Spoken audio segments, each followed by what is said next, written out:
Today's reading is inspired by microbiology. Evinrude, the name is proudly printed on the outside of an outboard motor. We know that it took teams of engineers to design and make this motor, also that we can move through the water in our boats.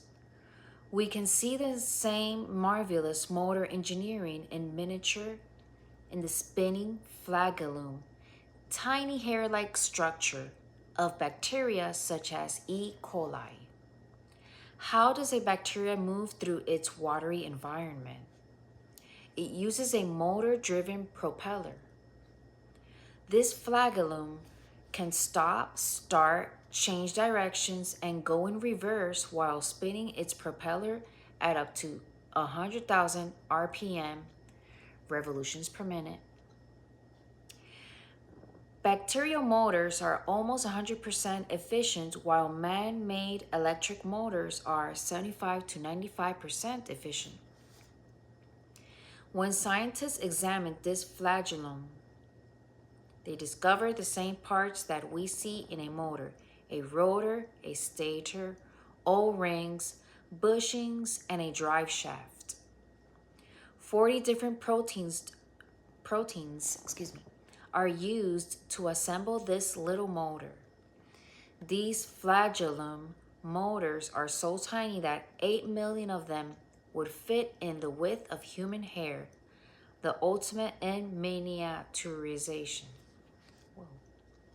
Evolutionists say this all came about by accident over millions of years. However, if any part is missing, the flagellum motor could not work. If your outboard motor did not have a rotor, O-rings, bushings, etc., or if they were in the wrong place, the motor would not work. All the parts had to be there right from the beginning in order for the motor to perform. The same applies to the miniature motorized flagellum, sorry for my pronunciation. All the parts had to be there from the beginning and in the right order.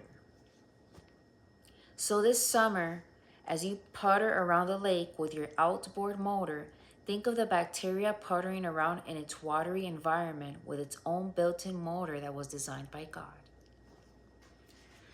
Wow, that's a lot of micro things I never think about. Let's read the scripture quoted of the days, John 6:19. So when they had rowed about 25 or 30 furlongs, they see Jesus walking on the sea and drawing nigh unto the ship, and they were afraid. Ooh! Because this book is awesome. Inspired Evidence by Bruce Malone and Julie Von Vett. It's just a daily devotional for a whole year. I just wanted to say, excuse my pronunciation. Oh, girl, you should know how to pronounce all these things. Stop making excuses, learn how to pronounce, and move on with your life, okay? Anyhow, that's all I wanted to say. Bye.